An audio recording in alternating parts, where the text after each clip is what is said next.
O assédio ele era verticalizado, ou seja, vinha do gestor, do chefe, em relação à sua equipe de trabalho. Hoje em dia já se tem consciência de que o assédio ele pode ocorrer de maneira horizontal, ou seja, entre os colegas. Hoje tem a questão de você estar invisibilizando aquele colaborador, ou a aplicação de metas que são intangíveis, que são impossíveis dele alcançar. O gestor, tomando conhecimento de um fato ilícito, ele tem por obrigação inicialmente abrir um processo administrativo disciplinar ou uma sindicância. Se a sindicância entender que aquela pessoa praticou o assédio, ele vai opinar por uma punição, que pode ser desde uma advertência, uma suspensão ou a pena de demissão, a depender da gravidade do fato que tenha ocorrido e tenha sido identificado.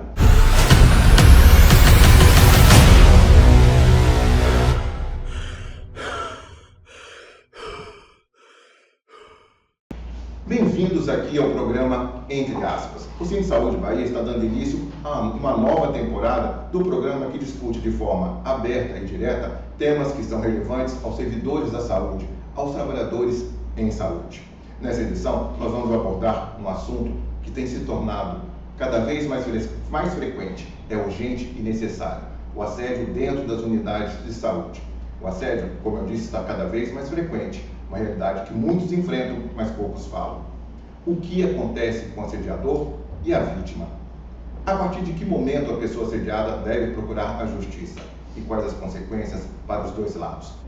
E para ajudar a gente a responder essas perguntas, o Entre Aspas convidou para participar do programa a advogada trabalhista Tatiana Rossini, com ampla experiência em direito trabalhista, e o advogado Eusébio Carvalho, advogado especialista em direito previdencialista.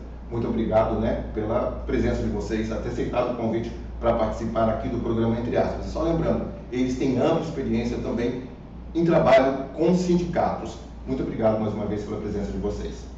Bom, eu que agradeço o convite e quero parabenizar o Cine Saúde pela iniciativa de realizar eventos como esse, que estão conscientizando a população, os sindicalizados, em relação a um tema tão sensível para a sociedade, para as instituições e para o trabalhador de forma geral.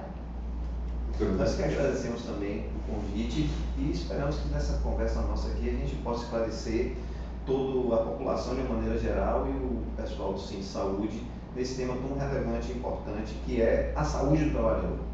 Até porque o assédio ele afeta diretamente a saúde do trabalhador. E diante de fatos, de casos frequentes que têm acontecido, eles têm acontecido nas unidades de saúde, tem trazido muita preocupação ao Cine Saúde Bahia, que deu início a essa campanha contra o assédio, é o motivo de a gente estar aqui hoje. Começo conversando com você, doutora Tatiana.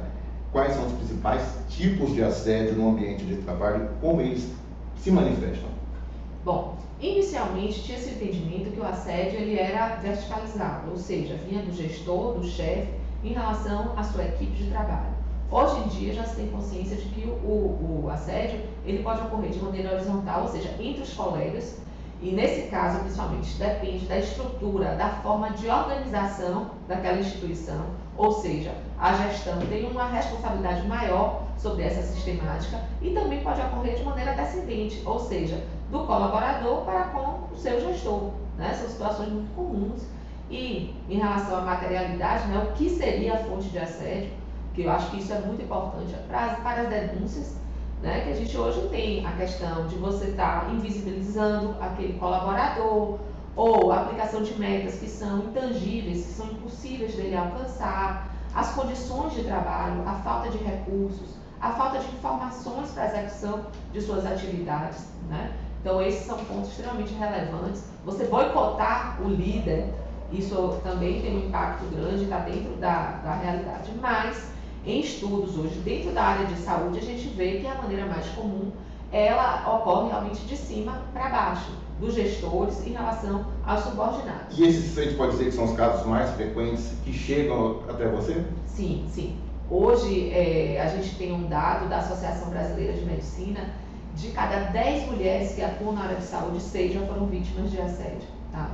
E, infelizmente, no estudo, isso é muito relevante para o CESAP, que dentre as áreas de atuação, hoje a área de enfermagem ocupa 30% dessas vítimas. Então é um número relevante que precisa realmente ser trabalhado. E até porque Na enfermagem, o maior número de trabalhadores é justamente de mulheres. Sim, sim. De mulheres e até então os mecanismos, né, de denúncia e de punição entende-se, de acordo com esse estudo especificamente foi feito pela Associação Brasileira, que eles não estão sendo efetivos.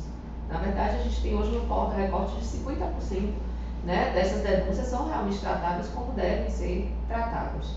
Então, é um impacto muito grande, um impacto para a saúde, para o setor de saúde e para os trabalhadores no país todo. Tanto que a gente teve, desde 2022, alteração na legislação que colocou, dentro da NR5, estabeleceu um programa de combate ao assédio, ou seja, esse programa hoje é obrigatório, né, para todas as instituições. E a partir disso, a gente está fazendo esse trabalho hoje. Que esse programa tem sido efetivo? Sim, sim.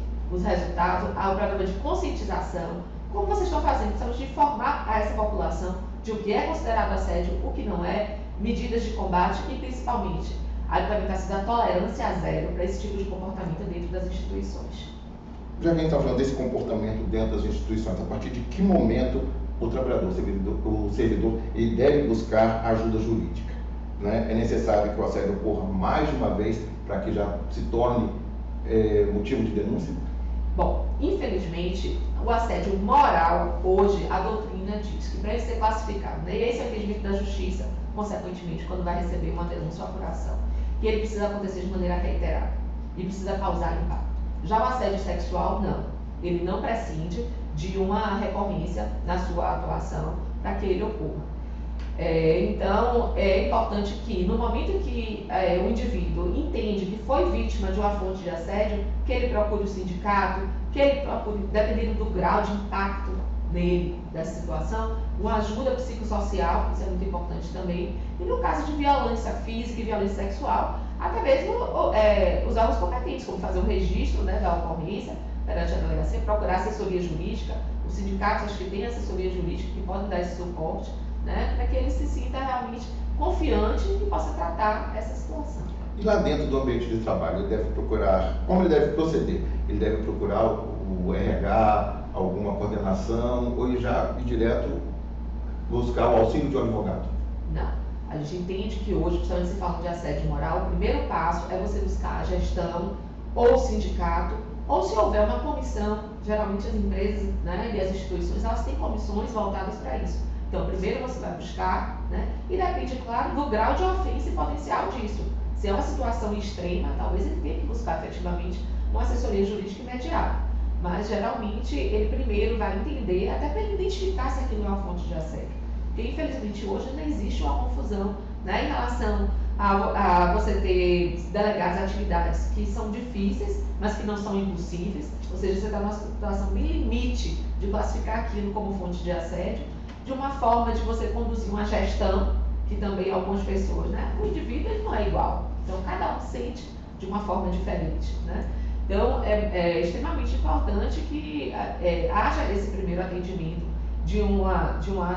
seja do RH, seja de uma comissão, para identificar se aquilo efetivamente é uma fonte de assédio e possa auxiliar, né, esse indivíduo a dar tratamento à situação. Agora, doutor Eusébio, me diga uma coisa, quais são as principais consequências legais para o assediador, considerando tanto o contexto trabalhista quanto o contexto estatutário? Vamos lá, a gente aí tem uma situação complexa e precisa diferenciar. Na iniciativa privada, e aí eu estou falando do regime seletista, e aí é importante essa questão, porque eu acho que essa reportagem aqui, essa entrevista, ela abrange muito mais do que apenas os servidores, mas eu acho que abrange também os servidores terceirizados do sistema de saúde. Quando você tem um sistema regido pela CLT, o empregador, diante da figura do assediador, ele pode demitir sumariamente. Não há problema nenhum nisso, é o poder diretivo do empregador diante de uma situação de reconhecimento de uma pessoa que esteja praticando assédio. Ele pode demitir sem justa causa, pagar as indenizações e colocar ele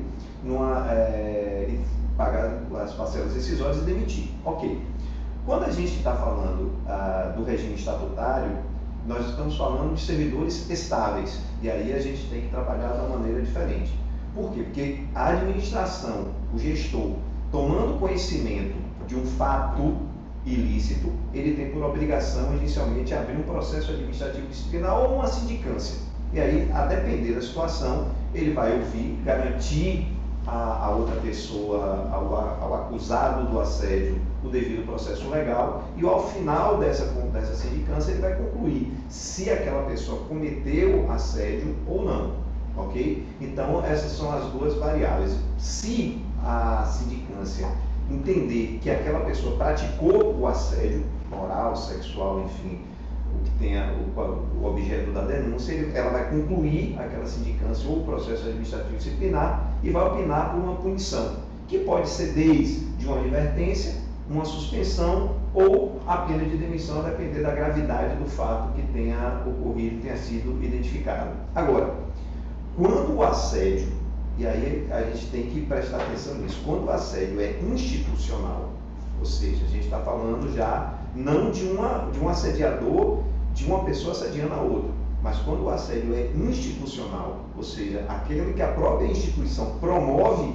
aquelas cobranças de metas impossíveis, colocar a pessoa sem condição de trabalho, sem ter a menor condição de exercer a sua atividade, isso provoca um dano à sua integridade psíquica, aí a gente já está falando de outro aspecto, que aí eu não estou falando de um assediador especificamente, eu estou falando de um assédio institucional, que aí eu acho que nesse caso, os órgãos mais elevados da administração, eles têm que estar prestando atenção nisso, e aí a importância das ouvidorias de estarem prestando atenção nesse movimento para identificar se há um assédio institucional para que ele mude a sua prática dentro do ambiente de trabalho. Diante disso tudo, por exemplo, todos esses problemas enfrentados por quem é assediado, né, no ambiente do trabalho, como ele deve proceder? Porque a gente falando do servidor em saúde, né? Ele está lá numa função mais baixa, tem um coordenador dele, ele está sofrendo assédio, muito trabalho, de forma, né, assédio moral, assédio verbal, ali, como ele deve proceder? Já que muitas vezes quem está na coordenação, quem está no cargo acima, é uma pessoa que é protegida, né? Seja politicamente, de alguma forma ele tem uma proteção que ele pode, assim, posso tomar essa atitude, vou continuar assediando, que para mim não vai ter problema. Como ele deve proceder? Qual deve ser o procedimento dele, já que muitas vezes ele tem medo, porque uma das consequências é ser colocado de lado ou até mesmo ser mudado de unidade de saúde. Não quero mais ele aqui, quero que ele vá para outro local de trabalho. Como ele deve proceder? Quais medidas ele deve tomar? Veja só, dentro do sistema de saúde do Estado da Bahia, você tem um sistema de ouvidoria. E a denúncia na ouvidoria é importante porque ela cria um fato estatístico. Então, quanto mais denúncia a pessoa fizer, por dentro da unidade, dificilmente aquele assediador vai assediar uma pessoa. Não é uma perseguição individualizada. Às vezes acontece, mas na maioria das vezes é uma perseguição dentro da unidade. Então, é preciso que aquela pessoa seja denunciada nos canais próprios, ou seja, canais de ouvidoria, para que aquele dado epidemiológico, vamos dizer assim, seja identificado de uma maneira científica. O sindicato também tem uma atuação importante nisso, porque a partir do momento em que o sindicato começa a receber 1, 2, 3, 4, 5 denúncias a respeito de um servidor, obviamente o sindicato vai ter elemento para, inclusive, intervir naquela unidade. O movimento sindical tem essa característica também, de promover atividades dentro daquela unidade, inclusive até de fazer manifestações, pedindo, como a gente já tem experiência de sindicatos que promoveram atuações específicas para proibir determinado tipo de assédio. Então isso é importante, que a pessoa não fique calado, não sofra sozinho, porque o primeiro princípio do assédio é você expor o problema. E aí é que está a grande questão, denuncie. É aquilo que eu sempre falo, denuncie. Veja quais são os canais. E outra coisa, o sindicato ele deve ser procurado. O sindicato ele tem uma função extremamente relevante nisso, por quê? Porque o sindicato acolhe.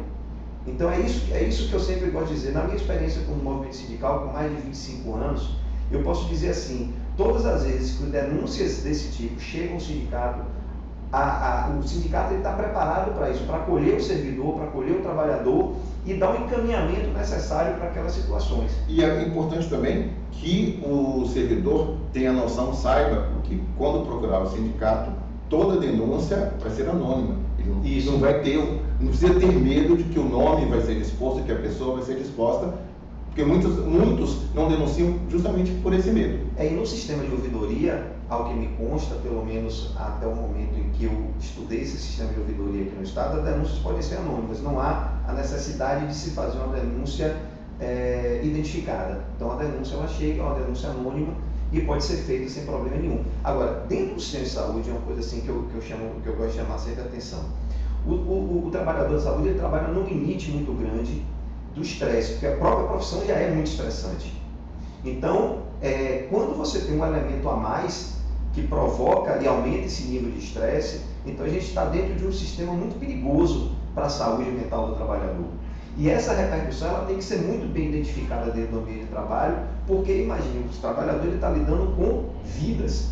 E isso é a importância do combate ao assédio, porque se o trabalho já é estressante, você já está lidando com vidas, você já está lidando quando muitas vezes até o trabalhador está ali numa UPA, está numa unidade de saúde, sem condições de trabalho, por diversas razões, lidando com situações de limite, ou seja, pessoas que estão perdendo a vida, pessoas que estão no estado terminal, pessoas que estão ali numa fragilidade, numa vulnerabilidade muito grande. Então as pessoas estouram com os trabalhadores da saúde. Se ele tiver um elemento a mais, que é o assédio sobre esse servidor, sobre esse trabalhador, imagine a repercussão, a rigidez mental dessa pessoa e a repercussão que ele pode ter na sequência, ou seja, na identificação de uma substância errada no soro. Então a gente está lidando com uma coisa muito séria. E eu vou ter um pouco mais além. Acho que não atinge só a saúde mental do trabalhador, mas também a saúde física. Porque ele saindo ali, cansado, com excesso de trabalho, quer dizer, plantões em cima de plantões, está a caminho de casa, pode sofrer um acidente, estiver dirigindo, dorme ao volante, se distrai. Não tem isso também? O impacto do assédio é muito caro para a sociedade como um todo, porque o indivíduo que é vítima de assédio, geralmente, ele altera o seu comportamento com a família, né? A gente vai estar utilizando também o sistema previdenciário, dependendo do regime de contratação. Na empresa tem reflexo, né? A baixa produtividade, a incidência de erros, a baixa qualidade, a ausência de motivação. Isso contamina o clima organizacional daquela instituição. Porque lembrando uma coisa, quando você tem um assédio, ainda que ele seja vertical, aquilo ali não atinge somente o assediado, mas todos que estão ao seu redor. Porque já ficou todo mundo com receio, vai acontecer com o ambiente de trabalho adoece. Você tem a possibilidade de você perder talentos naquele momento, porque a pessoa adquire uma desmotivação do trabalho, né? Então, ele precisa ser analisado como um todo. E por isso que surgiram as alterações na legislação e a preocupação da própria associação brasileira de estar estudando isso. Porque o impacto não se resume àquele ambiente de trabalho. Ele vai no todo, né? Atinge a sociedade como um todo. E eu queria só destacar um ponto do que o doutor Eusébio falou, que com essa regulamentação, né, do programa de combate ao assédio, há uma orientação também do Ministério Público em relação à sindicância, à condução. E o indivíduo que foi vítima da denúncia, ele pode solicitar que seja afastado daquele local de trabalho.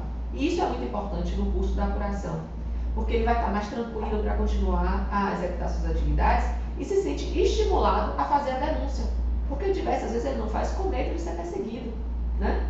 Então é importante, o sindicato pode dar esse apoio para fazer com que isso seja cumprido. É justamente isso que o sindicato tem procurado fazer a partir do momento que lançou essa campanha contra o assédio, dar essa abertura para que as pessoas possam falar e protegê-las. Perfeito.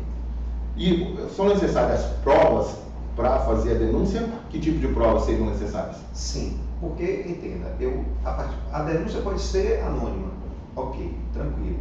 Mas a apuração do fato, eu preciso, logicamente, de provas daquele elemento. Eu não posso simplesmente dizer, olha, ele me assediou e eu não tenho prova disso. Então, eu preciso de testemunha, eu preciso de gravações, eu preciso de e-mails, eu preciso de WhatsApp. Então, tudo isso é um meio de prova para configurar a conduta assediadora. Então, isso é todos os elementos que a pessoa possa reunir dentro daquela situação, é importante para comprovar aquele assédio. Ah, mas ele me chamou na sala em particular para me falar alguma coisa. Bom, são situações que aí é casuística, mas o que puder ser reunido de prova é importante para aquele caso específico. Não é? Então, eu sempre gosto de dizer isso. O que puder reunir de elementos de provas é importante.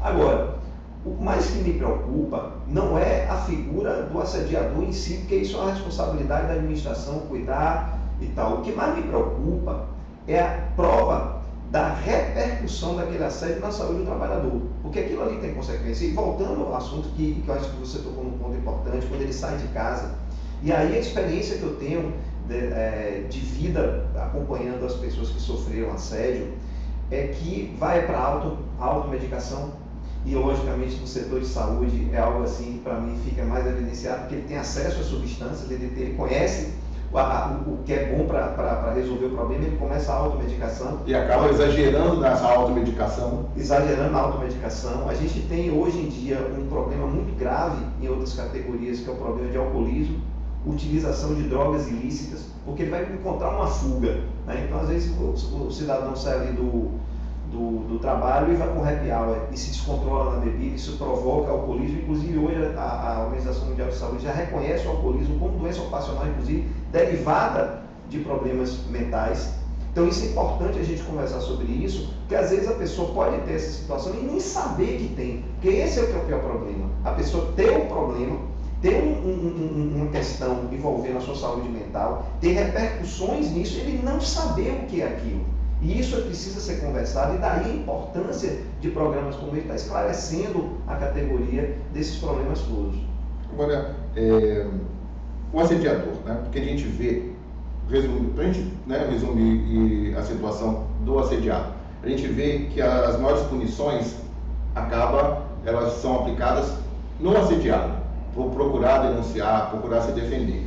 O assediador, ele deve ter noção de que quais são as punições que eu posso sofrer. Bom, iniciativa privada, uma vez identificado o assédio, demissão sem justa causa, ou, se tiver uma instabilidade, demissão por justa causa.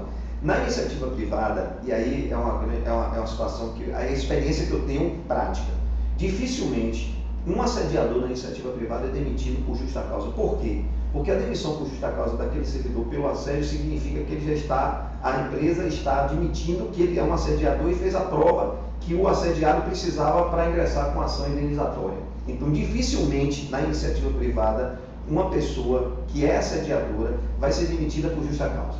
Ponto. No serviço público, obrigatoriamente tem que haver uma sindicância. E aí, dentro dessa sindicância, é que é importante o acompanhamento, inclusive até o sindicato, para que ele possa ver se aquela sindicância está sendo feita e conduzida de forma séria a conduzir a prova para chegar ao assediador. Uma vez chegando ao assediador, logicamente a comissão sindicante vai propor uma punição, que pode ser uma advertência, que pode ser uma suspensão, que pode ser inclusive a pena de demissão, a depender do nível de gravidade desse assédio. No caso, a exoneração. Se for um cargo de comissão, um cargo de confiança, né, ou seja, um gestor de órgão, vai ser, logicamente, a condução vai ser a exoneração. Se for servidor estável com o cargo, a perda do cargo. E se for servidor apenas e tão somente em cargo de comissão, a perda do cargo. Em vários momentos aqui, nós conversamos, na nossa conversa, os dois falaram das das recentes mudanças na legislação. Vocês poderiam deixar claro para quem está nos ouvindo, nos assistindo nesse momento, quais foram as principais mudanças que asseguram a pessoa assediada? Vamos lá. A principal delas foi uma alteração no artigo 163 da CLT, né, em que ele incluiu o programa de combate ao assédio na NR5. Né? Com isso, todas as empresas precisam aderir e precisam cumprir. O que consiste esse programa? As empresas vão ter que ter uma política formal e escrita sobre o combate ao assédio. Deverá haver treinamentos anuais sobre o tema. Tá? Fica obrigatória a instituir a sindicância, né? Todo o procedimento de sindicância, um canal de denúncia também dentro dessas instituições. E tudo isso vai ser apurado de acordo com a regulamentação sugerida pelo Ministério do Trabalho. Então, eu entendo que é uma ferramenta extremamente importante, né? Uma conquista grande para esse momento, né? Tão sensível, em que a gente tem um aumento de denúncias de assédio no setor da saúde em 77%. Tá? E também da sistematização, da forma de que isso vai ser analisado. Porque existem normas pré-existentes, né, em relação a isso, mas hoje o Ministério do Trabalho está fiscalizando esse processo de sindicância. E ele traz quais são as diretrizes que precisam ser alcançadas, independente do modelo de contratação, do modelo de instituição. Então, se aplicaria a todos. E a gente vê isso nos órgãos da justiça, né, perante o Estado. Então, eu acho que é um ganho extremamente importante. E tem uma questão também, que é a questão reputacional. Né? Hoje, com a velocidade que as informações elas podem ser compartilhadas, existe um risco maior. Então, as empresas, as instituições estão gerenciando esse risco. Então, o olhar atento sobre esse tipo de prática, ele tem sido realmente diferenciado. E dentro do servidor, né? Do mundo do servidor, existem também mudanças que garantem uma estabilidade, uma tranquilidade para esse servidor? Sim, na verdade, o que o servidor público ele precisa fazer, eu acho que a primeira coisa importante da pessoa que sofre o assédio é ele não. Eu volto a dizer, a figura do assediador é importante, mas a minha visão assim, é a visão humanística em relação ao assediado. O que ele precisa muito é entender o que ele está passando, é entender o processo que ele está sofrendo, para que ele possa identificar que a repercussão à sua rigidez mental foi decorrente daquele assédio. Isso é o ponto principal, para que não venha depois dizer que ele teve uma doença psiquiátrica, que ele foi afastado por problemas que ele teve em casa, por problemas que ele teve de forma hereditária. Então, conversar sobre o problema e o sistema de saúde, os médicos entenderem que aquele problema foi provocado pelo assédio que ele sofreu, pelos problemas que ele vivenciou dentro do ambiente de trabalho, é importantíssimo, porque a gente não sabe a consequência que aquele problema mental vai provocar. Pode ser um afastamento de 30 dias, mas pode gerar uma aposentadoria, uma incapacidade total e permanente para o ambiente de trabalho. E aí vem a questão de que aposentadoria vai ser concedida por acidente de trabalho ou por doença simples. Quando eu identifico que há um nexo de causalidade, o sistema de aposentadoria se modifica, tanto no regime geral de previdência, para o seletista, quanto no regime próprio de previdência, no caso, o regime estatutário. Porque é uma consequência nisso no valor da aposentadoria que ele vai receber, no tipo de afastamento que ele vai receber. Então, isso é importante, a identificação do nexo de causalidade. E em relação à questão da proteção do trabalhador, e aí volto a dizer, primeiro, os canais de denúncias devem ser anônimos, a apuração deve ser exigida e a procura do sindicato para que ele possa realmente ter esse acolhimento dentro do sindicato, que eu imagino que dentro do Sindicato de Saúde ele deva ter esse procedimento, que é uma coisa que a maioria dos sindicatos hoje tem um setor de saúde extremamente desenvolvido, pronto para acolher esse servidor.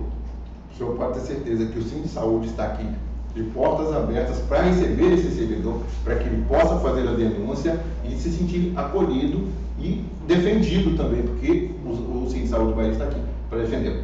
Doutora Tatiana, doutor José, agradeço imensamente pela participação de vocês e nós poderíamos levar horas conversando desse assunto aqui, que ele é amplo, mas infelizmente a gente tem um tempo determinado. Quero agradecer a participação de vocês e deixar aberto aqui. Tem algo que vocês queiram acrescentar, que vocês acham que o trabalhador em saúde, o servidor, deva saber que a gente não mencionou aqui? Bom, eu acho que a primeira coisa, conversar sobre o tema, conversar sobre o assunto, esclarecer o assunto e que a sociedade como um todo entenda a importância do tema. E aqui a gente abordou isso de uma maneira muito clara, que as consequências não são consequências individuais. A gente tem um risco coletivo imenso sobre esse assunto e por isso a gente deve sim expor o problema, denunciar o problema, combater o problema e acolher aquelas pessoas que foram vítimas de assédio.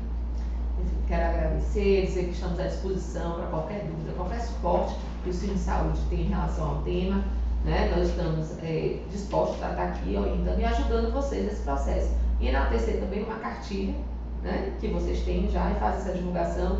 Eu acho que é muito importante que o servidor e os profissionais da área de saúde tenham ciência sobre os conceitos, sobre as práticas que levam ao assédio. Porque, como o doutor Eusébio falou, muitas vezes você está se sentindo um comportamento depressivo, você está se sentindo triste e não entende o porquê. Ou seja, não enxerga que aquela conduta no seu ambiente de trabalho está lhe adoecendo. Então, realmente é um momento importantíssimo você identificar quais são as fontes de assédio. Que vocês estão fazendo isso muito bem. Contem conosco. Parabéns. Agradeço mais uma vez a participação de vocês, né? A disponibilidade de vocês de terem vindo aqui para conversar com a gente. Essa edição do programa Entre Aspas fica por aqui. Que o servidor tenha em mente. O Sindicato de Saúde Bahia está aqui de portas abertas para recebê-lo. Faça sua denúncia, se proteja. Até a nossa próxima edição.